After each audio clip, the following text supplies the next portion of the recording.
ගල්කිස්සේදී අද අවසන් ගමන් ගිය විශ්ව විවාන්ගේ සියලු සිදුවීම මෙන්න. අද දින ගල්කිස්ස පෙට්‍රල් ෂෙඩ් එක ආසන්න ප්‍රදේශයක් වන ඕබන් සයිඩ් හිදී උදෑසන 6:30ට පමණ වෙඩි තැබීමක් වාර්තා වුණා.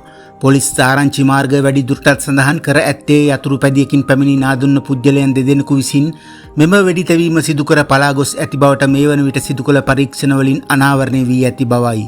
මෙලෙස මිය ගොස් ඇත්තේ විශ්ව විවාන් නැමැති 19 හැවිරිදිවෙහි පසු ගල්කිස්ස ඕබන් සයිඩ් හි පදිංචි තරුණයෙකු බවටයි වාර්තා වී ඇත්තේ. යතුරු පැදියකින් පැමිණි නාදුන්න පුද්ගලයන් දෙදෙනෙකු තරුණයාට වෙඩි තබා පලා ගොස් යන අතර තුවාල ලැබූ ඔහු කළු බෝලය සික්සන් රෝහලට ඇතුළත් කිරීමෙන් අනතුරුව ජීවිතක්ෂයට පත් වුණා.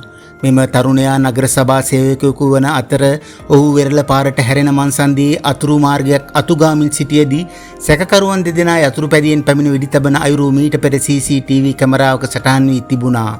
වෙඩි ප්‍රහාරයට ලක් වූ තරුණයා අනතුරුව ප්‍රධාන මාර්ගය දෙසට දිව යද්දී සැකකරුවන් දෙදෙනා යලිත් ඔහු ලූ බැඳ ගොස් වෙඩි තබා ඝාතනය කරන අයුරු CCTV කැමරාවක සටහන් වී තිබුණා.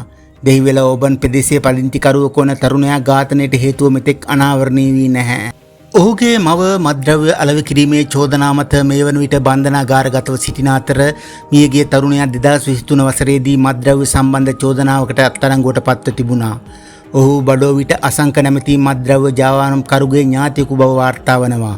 සිද්ධිය සම්බන්ධයෙන් වැඩිදුර විමර්ශන බස්නාහිර පළාත දකුණ භාර නියෝජ්‍ය පොලිස්පති ගයංග මාරපන මහතාගේ අධීක්ෂණය යටතේ ක්‍රියාත්මකයි.